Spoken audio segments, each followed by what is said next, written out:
हे students, आज की इस वीडियो में मैं आपको बताऊंगा कक्षा 6 सामाजिक विज्ञान भूगोल का एक हिस्सा है।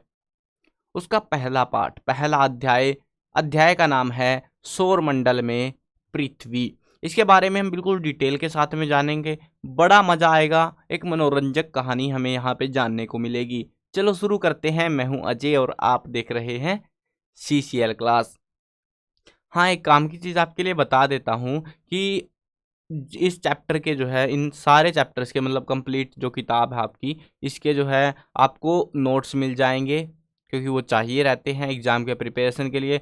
उसके साथ में अभ्यास के प्रश्न उत्तर यानी क्वेश्चन आंसर अभ्यास के भी मिलेंगे, और साथ में इम्पोर्टेंट वाले जो एग्जाम में आपके आते हैं, उसके साथ में MCQs। तो ये सारी चीज़ें हमने लिख दी हैं। वेबसाइट है cclchapter.com, ठीक है। तो यहाँ पर जाकर आप विजिट कर लेना। यहाँ इसका लिंक मैं कोशिश करूँगा डिस्क्रिप्शन में आपके लिए ऐड कर दूँ, आपके लिए इजी रहेगा पहुँचना। उसके साथ में प्लेलिस्ट का लिंक डिस्क्रिप्शन में मिलेगा, ताकि आप सारी की सारी चीज़ें वीडियोज़ के थ्रू भी समझ पाओ।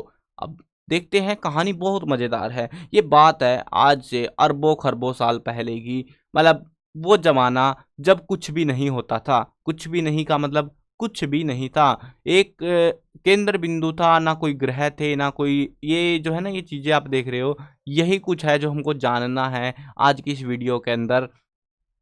अब शुरुआती दौर में कुछ भी एग्जिस्ट नहीं करता था, तो एक धमाका हुआ माना जाता है ये भी, ठीक है ना। हमने हमारे पास से, हम तो थे नहीं वहाँ पे देखने के लिए, तो अंदाजे लगाए जाते हैं। तो ये अंदाज़ा ज़्यादा अच्छा लगता है कि भैया एक धमाका हुआ, और धमाके में से बहुत सारे ग्रह, चंद्रमा, उसके अलावा जो है देखा जाए तो सूर्य, तारे, बहुत सारी चीज़ों का निर्माण हुआ।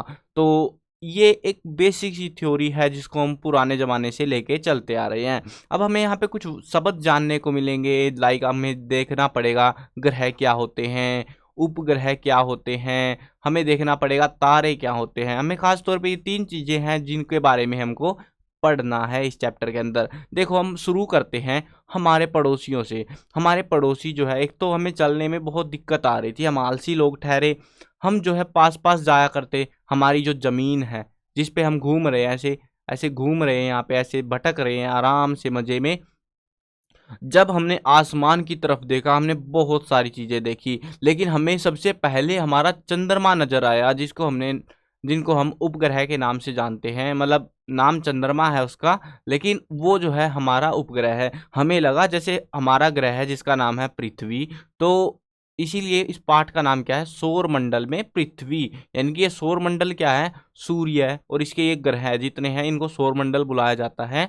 तो इसमें पृथ्वी का क्या अहमियत है, क्यों पृथ्वी जरूरी है, तो इसीलिए हम जानते हैं। मेन बात है कि पृथ्वी के ऊपर जीवन है, तो इसीलिए, क्योंकि हम पृथ्वी पर रहते हैं यार, तो पृथ्वी पर हम रहते हैं, हम ही पढ़ रहे हैं किताबों को, तो हम अपनी बातें बताएंगे कि किसी और की? क्या हम एलियंस के बारे में बातें करेंगे? क्योंकि हमने एलियंस देखे ही नहीं है, हमें कोई पता ही नहीं है। अब आपके मन में ये भी सवाल आएगा, हमें पता क्यों नहीं है, हम जाके उनसे मिल के आ सकते हैं। तो लास्ट में वो भी डाउट आपके क्लियर हो जाएंगे।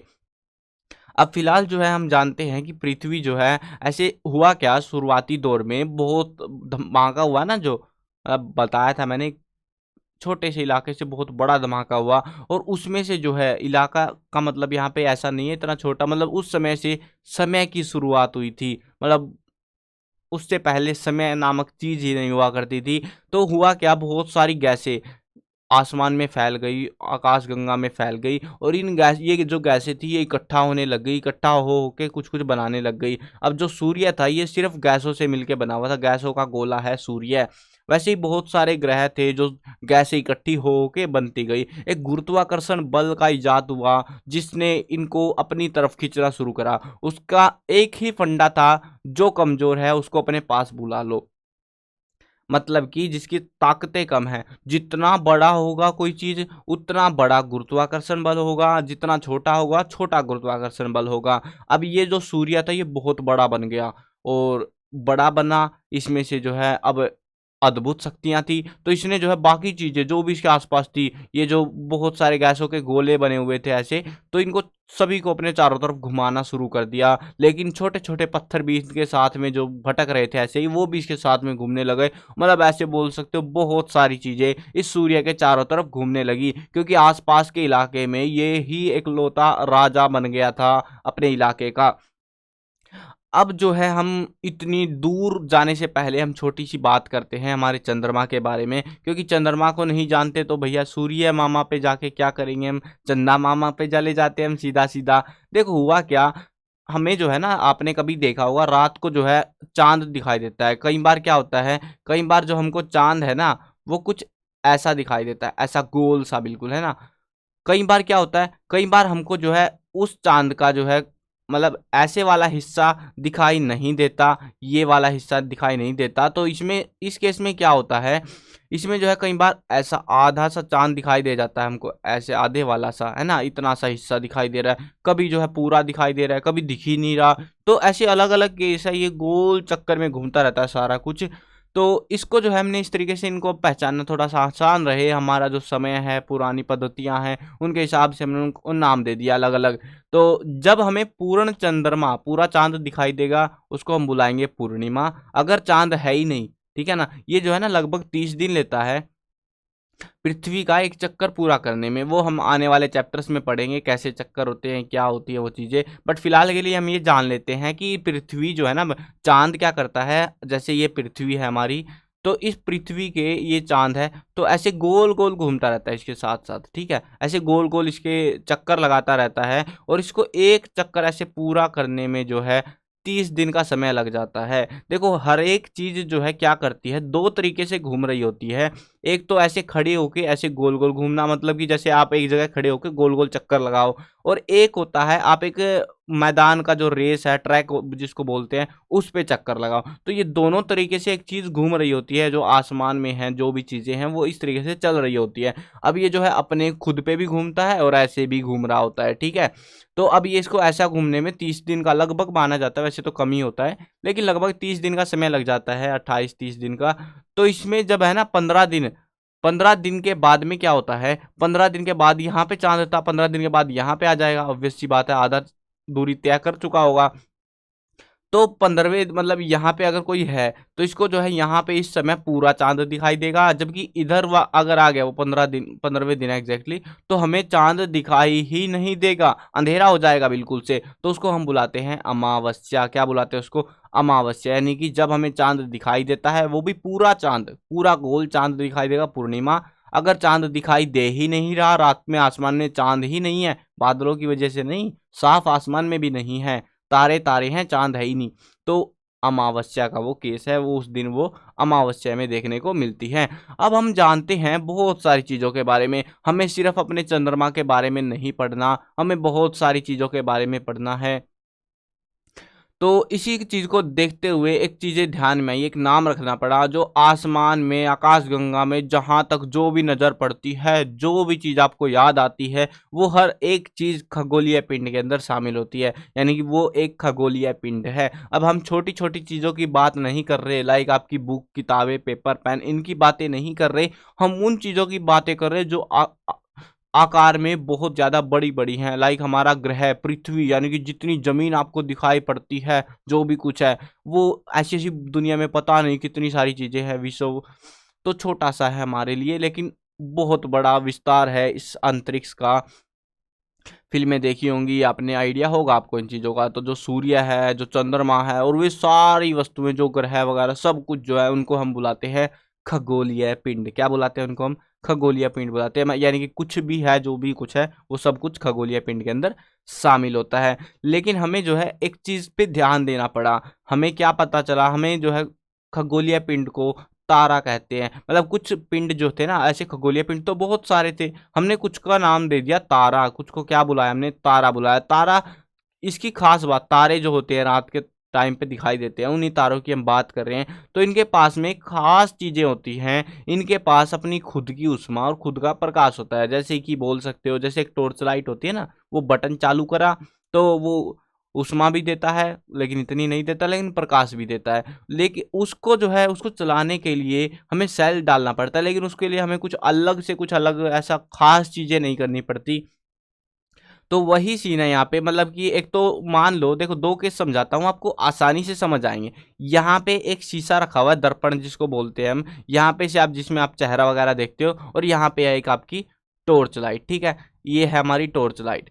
अब आप एक चीज पे गौर करना, ये जो टॉर्च लाइट है इसके पास अपना खुद का प्रकाश है, खुद की उसमें है, तो ये है हमारे तारे, ठीक है, ये क्या है, तारे। अब ये जो तारे हैं इन पे से प्रकाश आया यहाँ शीशे पे, दर्पण पे आया, और दर्पण चमकने लग गया, मतलब ऐसे बोल सकते हो दूर से दिखाई पड़ा कि वहां पे कुछ चीज रखी हुई है, लेकिन असल में इसके पास इसका खुद का कोई प्रकाश नहीं है ना, क्योंकि ये तो इसकी लाइट आई, इसका जो प्रकाश आया वो इससे टकरा के दूर चला गया, इसके पास खुद का प्रकाश नहीं है।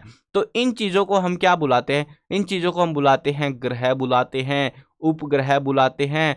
तो ये चीजें ये हैं, ठीक है, इससे आसानी से मैं आपको नहीं एक्सप्लेन कर सकता इस चीज को, आप खुद प्रैक्टिकल करके देखना ये चीज। टॉर्च लेना, टॉर्च के पास तो आपको पता है ये खुद की लाइट है, शीशे पे मारना उस टॉर्च को तो शीशा भी चमकेगा, ठीक है। वो शीशा क्यों चमकेगा, क्यों, आपने तो देखो इसके पास ना तो खुद की रोशनी है, ना इसके अंदर कोई सेल डाला हुआ, कुछ नहीं डाला हुआ, लेकिन इसका प्रकाश यहाँ आ रहा है, और इसी प्रकाश की वजह से जो है ये शीशा भी चमक रहा है। और ये जो ऐसी चमक होती है ये होती है ग्रह के अंदर, उपग्रह के अंदर, ठीक है, यानी कि इनके पास, ग्रह और उपग्रह के पास अपना खुद का प्रकाश, खुद की ऊष्मा नहीं होती, ये बाहर से तारों से जो है ऊष्मा लेते हैं, प्रकाश लेते हैं, ठीक है। इस चीज का ध्यान रखना बहुत आसान है। अब ये जो तारे हैं ना ये क्या करते हैं, ऐसे बोल सकते हो कि ये जो है ना हमें टिमटिमाते हुए दिखाई पड़ते हैं। टिमटिमाने का मतलब है कि ऐसे झपकते हुए, आंख जैसे आपकी बंद होती है ना, थोड़ी देर में खुलती है, बंद होती है, खुलती है, ऐसे चलता है, वैसे ये जो है ऐसे फ्लैश सी मार रहे होते हैं,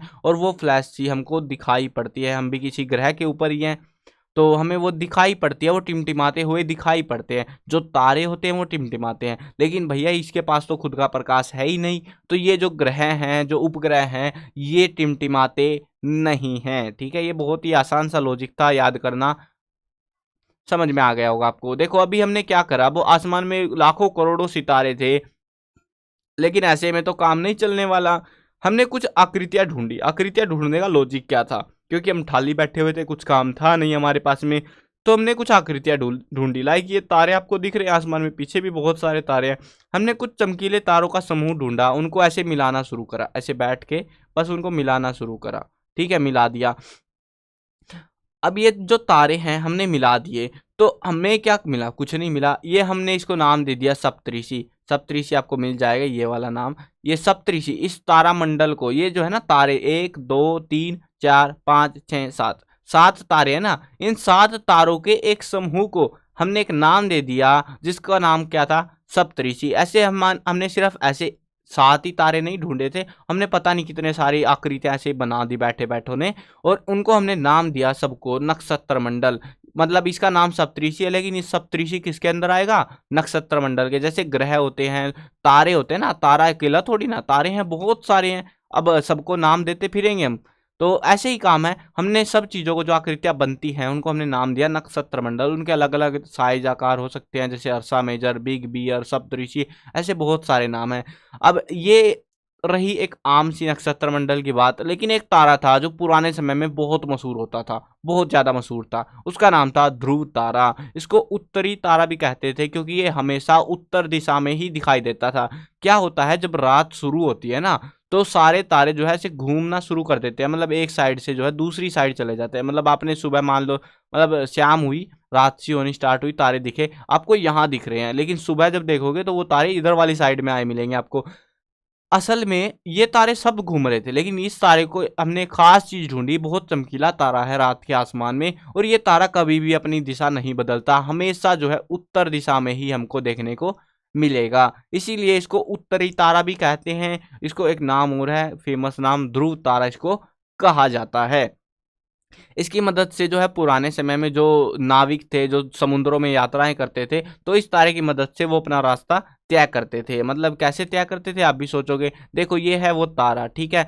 अब जो है ये आपको पता है ये उत्तर दिशा में है, तो उत्तर दिशा में है, दिशाओं का पता होना चाहिए बस। आपका जहाज मान लो ऐसे चल रहा है, अब आपको नहीं पता कहाँ जा रहा है, आपको जाना था उत्तर दिशा में, तो आपको समझ आ जाएगा ये तारा देखते भैया हम तो गलत पहुंच गए, हमें उस साइड अपने जहाज का मुंह करना पड़ेगा, तब हम जाके उसकी साइड में वहां पहुंचेंगे, हम गलत चले गए थे, ठीक है। इस तरीके से हम वो जो है उस समय नाविक रास्ता तय करते थे इस तारे की मदद से। मान लो उनको जो है इधर जाना ही नहीं था, उनको पूर्व में जाना था, तो वो क्या करेंगे, ये तारा है ये हमारी इस सीध में पड़ता है, उनको जाना है पूर्व में, तो इस पे से बिल्कुल ऐसे एग्जैक्टली इधर की साइड में वो चलेंगे। तो इस तरीके से वो जो है अपना रास्ता तय करते थे, पहुंचा करते थे एक जगह से दूसरी जगह पे। ध्रुव तारा समझ में आ गया। अब हमने कुछ चीजें जान ली, हमने तारों की बेसिक बेसिक चीज जान ली कि नक्षत्र मंडल क्या होते हैं, खगोलीय पिंड क्या होते हैं, चंद्रमा क्या चीज है भला। तो चंद्रमा एक उपग्रह है जो कि ऐसी बना हुआ है बहुत सारी चीजों से। हमने अब देखा कुछ जो है खगोलीय पिंडों में अपना प्रकाश और ऊष्मा नहीं होती, जिनको हमने ग्रह भी बुलाया उपग्रह भी बुलाया, दोनों चीजें सेम ही हैं, उनके पास खुद का कुछ भी नहीं होता। ये जो ग्रह नाम का शब्द है ना, ये जो है ग्रीक भाषा, जैसे हमारी हिंदी भाषा है वैसी एक इंग्लिश भाषा है, अंग्रेजी बोलते हैं इंग्लिश बोलते हैं, वैसे एक और है भाषा ग्रीक भाषा। बहुत सारी भाषाएं हैं दुनिया भर के अंदर, तो जो ग्रीक भाषा है उसके प्लेनेटाई नाम का एक शब्द है जिससे इसका निर्माण हुआ था, यानी कि ये जो ग्रह नाम का शब्द है ये बाहर निकल के हमें देखने को मिला था। अब देखते हैं अगले वाला। अगले पेज पे हमें बहुत अच्छी आकृतियां दे रखी है जिससे हमें समझने में बहुत आसानी होगी। देखो ये है सूर्य, ये क्या है, ये है सूर्य, और इसके पास में बहुत सारे ग्रह चक्कर लगा रहे हैं। मतलब ग्रह क्या होते हैं, देखो मैंने शुरुआत में ही चैप्टर के आपको बताया था कि कुछ बड़ी चीजों ने छोटी चीजों पर काबू करना शुरू कर दिया, यानी कि उनको अपने चारों तरफ घुमाना शुरू कर दिया। अब सूर्य सबसे बड़ा था तो सूर्य के चारों तरफ सारी चीजें घूमने लगी, लेकिन उसके साथ में जो है ग्रह थे वो घूमने लगे। मतलब ग्रह क्या थे, सूर्य से छोटे थे, तो उस वजह से वो सूर्य के चारों तरफ घूमने लगे, सूर्य इनके चारों तरफ नहीं घूमा। सूर्य एक जगह रुका रहा और बोला तुम घूमो मैं क्यों घूमूं। अब ये जो ग्रह थे इनके पास में भी कुछ ऐसे छोटे छोटे पत्थर भटक रहे थे जिनको हमने नाम दिया उपग्रह का। ठीक है, क्या नाम दिया, उपग्रह का। लगभग सभी ग्रहों के पास में अपने उपग्रह, किसी के पास 2 है, किसी के पास 1 है, किसी के पास 50 है, किसी के पास 80-90 भी है। मतलब पत्थर है यार, ऑब्वियस सी बात है, तो गिनती का हिसाब कुछ है ही नहीं हमारे पास में, बढ़ते घटते रहते हैं, इतने आसानी से नहीं घटते बढ़ते, लेकिन चलता ही है क्योंकि हमें दूर का पता नहीं है। अब देखो ये ऐसे कुछ पत्थर ऐसे घूम रहे हैं, कोई ऐसे घूम रहा है, बस चल रहा है, जैसे भी घूम रहा है सिस्टम इनका। तो ऐसे जो है ग्रह भी चक्कर लगा रहे हैं सूर्य का, उपग्रह भी चक्कर लगा रहे हैं। तो अब क्या होता है, जैसे ये जो है ना, ये जो ग्रह है ये एक दीर्घ वृत्ताकार, मतलब एक वृत्त होता है इस टाइप की आकृति है ना, गोल आकृति जिसको वृत्त बुलाते हैं। एक होता है वृत्त ऐसा बन गया, ठीक है, इसको बड़ा कर दो। अब जो है हम देखेंगे कि ये जो दीर्घवृत्ताकार है इस आकार को, इसको हम बोलते हैं गोल आकार। गोल चक्कर, ऐसे गोल चक्कर नहीं लगाते ग्रह, ग्रह क्या करते हैं दीर्घवृत्ताकार, वृत्त ही है ये एक तरीके से, लेकिन बड़ा खींच दिया वृत्त को, इस आकार में चक्कर लगा रहे होते हैं, ऐसे गोल गोल जो है वो घूम रहे होते हैं। अब आप समझोगे इस चीज को तो आप जानोगे कि यहाँ पे जो चक्कर लगा रहे हैं जो ग्रह है, मान लो पहला ग्रह, दूसरा ग्रह इस आकार में है, तीसरे वाला ऐसे है, चौथे वाला इससे भी दूर को चक्कर लगा रहा है। तो इस तरीके से अगर वो चक्कर लगाते जाएंगे तो उनको एक दिक्कत नहीं आएगी। क्या दिक्कत आएगी, देखो छोट जो पास वाला है ये वाला है, इसको तो थोड़ा सा भागना है, दूर वाले को ज्यादा लंबा भागना पड़ेगा। तो इस तरीके से इनके किसी का कोई जो है जल्दी पूरा कर लेता है चक्कर, कोई बहुत दिनों में पूरा करता है। तो जब कोई भी एक ग्रह यहाँ से शुरू होता है और पूरा एक चक्कर लगा के यहीं पे वापस आ जाता है, तो वो होता है 1 साल। अब सभी ग्रहों का 1 साल साल नहीं होता, ऐसे तो गिनना मुश्किल हो जाएगा, सभी का अपना अपना समय है, कोई कितने दिन में पूरा कर रहा है, कोई कितने दिन में पूरा कर रहा है। तो हमने क्या करा, हमने अपना मानक मान लिया, हमारे अपने ग्रह को, अपने घर को, पृथ्वी को, इसका मानक मान लिया कि पृथ्वी पे जब 365 दिन और 6 घंटे, मतलब 365 दिन ही मानते हैं स्टैंडर्डली, तो 365 दिन में पृथ्वी अपना एक चक्कर ऐसे पूरा, सूर्य के यहाँ पे सूर्य रखा हुआ है, तो सूर्य के चारों तरफ का एक पूरा चक्कर लगा के 365 दिन में यहीं पे वापस आ जाती है। अब हमने क्या देखा, कुछ जो हम पृथ्वी जो है तीसरे नंबर की ग्रह है, तीसरे नंबर पे आती है, तो इससे पहले वाले जल्दी कर रहे होंगे, तो बाद वाले बाद में। तो उसके हिसाब से हमने यहाँ पृथ्वी का जो एक साल है यानी 365 दिन, उसके हिसाब से बाकियों के साल गिन लिए कि ये इतने साल में पूरा करता है, ये इतने साल में पूरा करता है। अब समझ आएगा ना आपको, बहुत मज़ेदार है ये भी, इतना मुश्किल नहीं है। देखो अभी है हमारे पास सूर्य है, पहला ग्रह है बुध, इनके नाम याद रख लेना, काम आ जाएंगे आपको, आने वाले समय में भी काम आएंगे।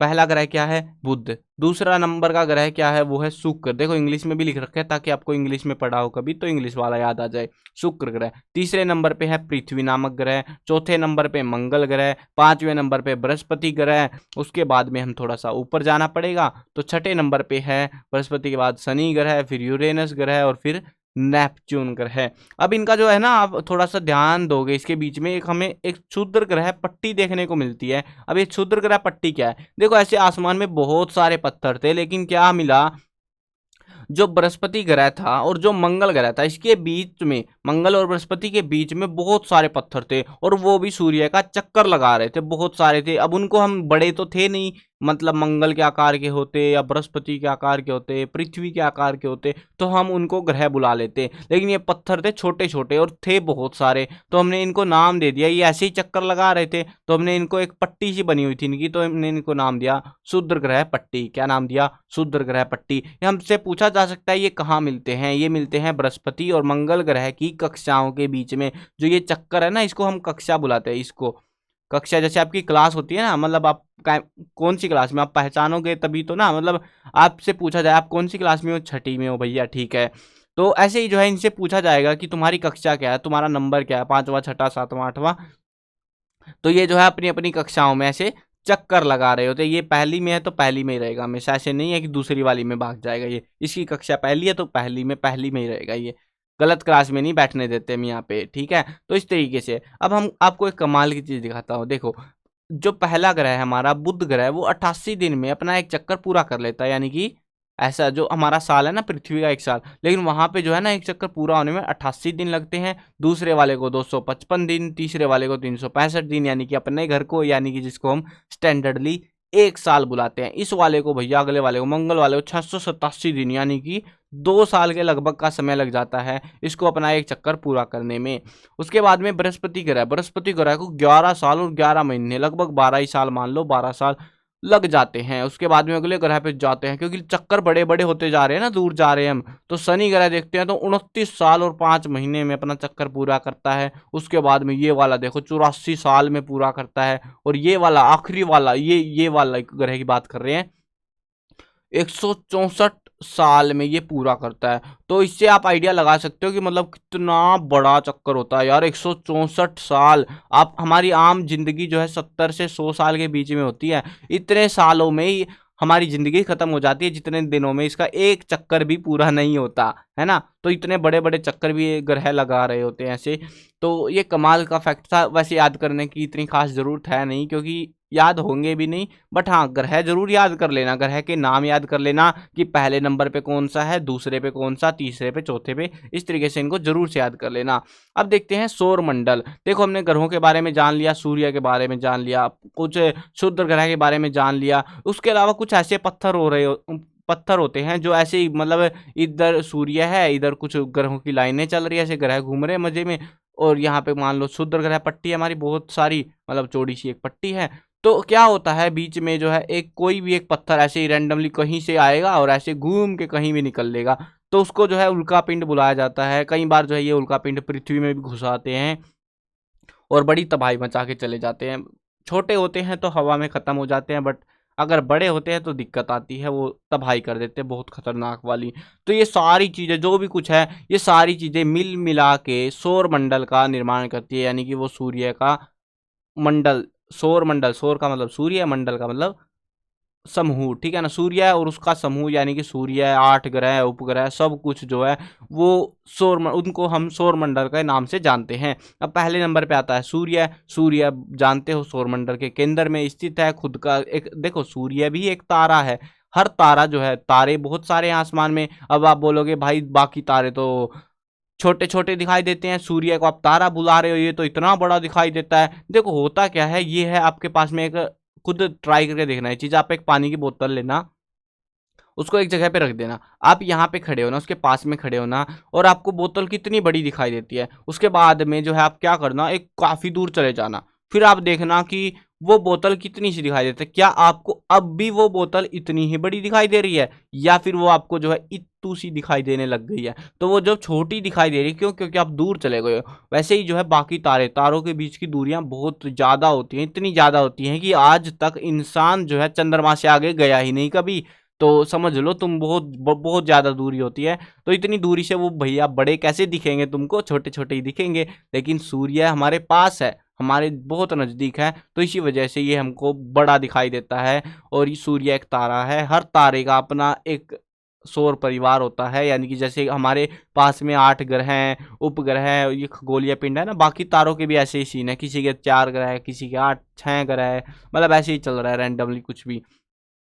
सूर्य जो है पृथ्वी से 15 करोड़ किलोमीटर दूर है। अब देखते हैं ग्रह के बारे में। ग्रह हमारे पास में नाम याद रख लोगे ना, बुध, शुक्र, पृथ्वी, मंगल, बृहस्पति, शनि, यूरेनस और नेपच्यून। जो चक्कर लगा रहे हैं वो कैसा है? दीर्घ वृत्ताकार है, और इस चक्कर को हम क्या बुलाते हैं? कक्षा बुलाते हैं। ठीक है, ये आसान है ना।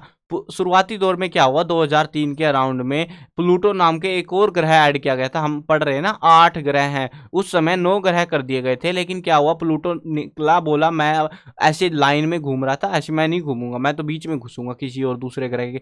तो उसने को जो है ग्रह से बाहर निकाल दिया। अब ग्रह से बाहर निकाल दिया क्या कह के? बोना ग्रह, वैसे भी आकार में बहुत छोटा था, तो इसको बोने ग्रह का नाम दिया गया और इसको ग्रह की श्रेणी से बाहर निकाल दिया। अब श्रेणी से बाहर निकालने का मतलब क्या है? क्या वो ग्रह जो है उसको मतलब सौर परिवार छोड़ के कहीं दूर जाना पड़ा? अरे ऐसा नहीं हुआ भैया, वो सौर परिवार का ही एक हिस्सा है। पहले की तरह वो पत्थर है, हम कौन सा उस पर काबू कर सकते हैं? तो वो पहले भी घूम रहा था, आज भी घूम रहा है, लेकिन हम उसको हमारी किताबों में नहीं गिनते। ठीक है, बस इतना सही है।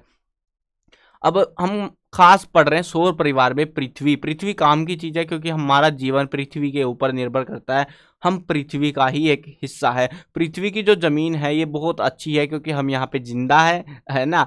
यहाँ पे जो है बोल सकते हो कि आप पृथ्वी ना तो ज़्यादा गर्म है ना ही ज़्यादा ठंडी है, जिसकी वजह से यहाँ पर जो है जीवन संभव है। बाकी ग्रह के हिसाब से देखा जाए तो कुछ पे गर्मी ही गर्मी है, कुछ पे ठंड ही ठंड है। तो वहाँ पे अगर पृथ्वी पे भी ऐसा होता है तो पृथ्वी पर भी जीवन मुश्किल हो जाएगा या कुछ सालों में ख़त्म हो जाएगा। तो यहाँ पे सारी आवश्यक गैसें, ऑक्सीजन जैसी गैसें मौजूद हैं। पृथ्वी जो है सौरमंडल का सबसे अद्भुत ग्रह है। अद्भुत क्यों है? क्योंकि ये इकलौता ग्रह है जहाँ पर जीवन पाया गया है। मतलब यार हम खुद ही किताब लिख रहे हैं, हम खुद ही जिंदा है, हम अपनी ही बातें कर रहे हैं, हम दूसरे ग्रहों पे जा नहीं सकते, तो हमें क्या पता वहाँ पे जीवन है या फिर नहीं है। अगर कभी भविष्य में गए तो शायद हम किसी दूसरे ग्रह को भी अद्भुत ग्रह कहने लग जाएं। पृथ्वी जो है आसमान से देखने पर नीली दिखाई पड़ती है, क्योंकि इसके 2/3 सतह पर पानी है। इसी वजह से इसको नीला ग्रह भी कहा जाता है।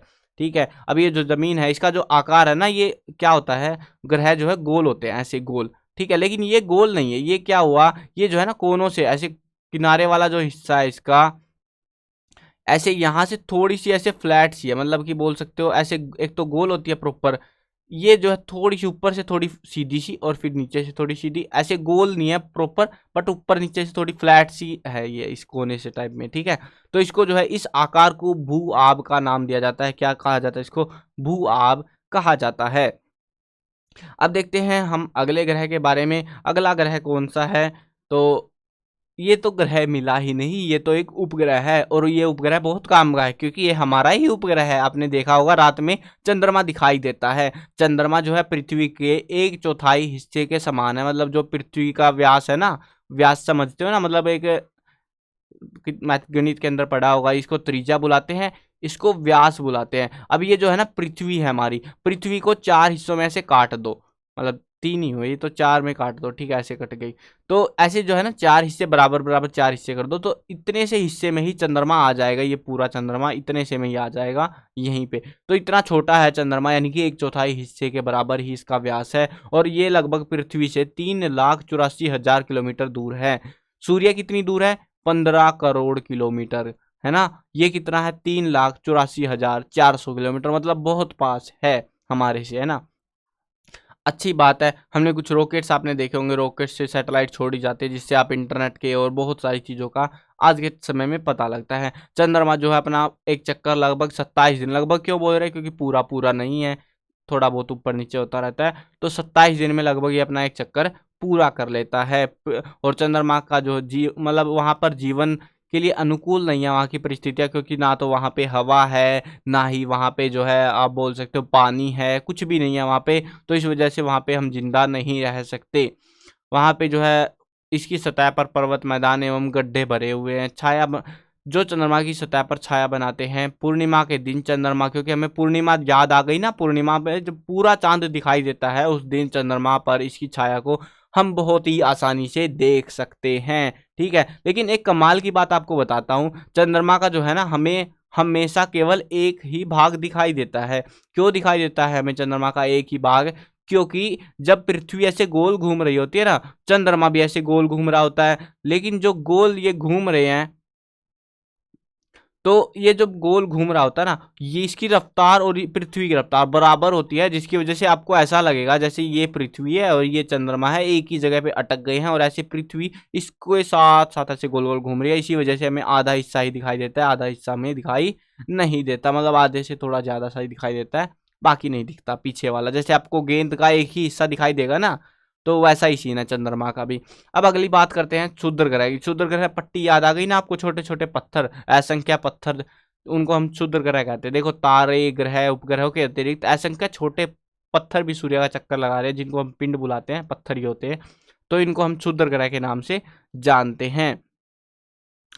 तो यहाँ पे बताते हैं, माना जाता है कि वैज्ञानिकों के अनुसार, अब वैज्ञानिक ही बताएंगे, हम तो अपने पास से कुछ लाने वाले हैं नहीं। तो वैज्ञानिकों के अनुसार क्षुद्र ग्रह ग्रह के ही भाग होते हैं जो कि बहुत वर्ष पहले किसी विस्फोट के बाद ग्रहों से टूटकर अलग हो गए, यानी कि धमाका हो गया, या फिर बोल सकते हो कोई बाहर से कोई पत्थर आया।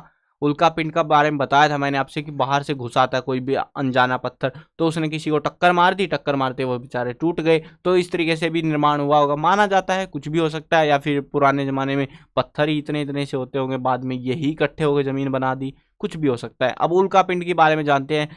सूर्य के चारों ओर बहुत सारे पत्थर, ये तो एक क्षुद्र ग्रह क्या है, क्योंकि ये एक लिमिटेड एरिया के अंदर क्षुद्र ग्रह है ना, क्योंकि ये जो है मंगल और बृहस्पति की कक्षाओं के बीच में ही मिलते हैं। लेकिन जो पत्थर, अनजाने पत्थर जो बीच में ऐसे ही पृथ्वी के पास में घूम रहे हैं, सूर्य के पास से गुजर रहे हैं, तो उनको हम बुलाते हैं उल्का पिंड। ठीक है ना। अब कभी कभी क्या होता है, ये उल्का पिंड जो है ना पृथ्वी के इतने पास से गुजरते हैं, ऐसा लगता है कि पृथ्वी पर ही गिरेंगे, और अगर पृथ्वी पर गिरते हैं तो तबाही मचा सकते हैं।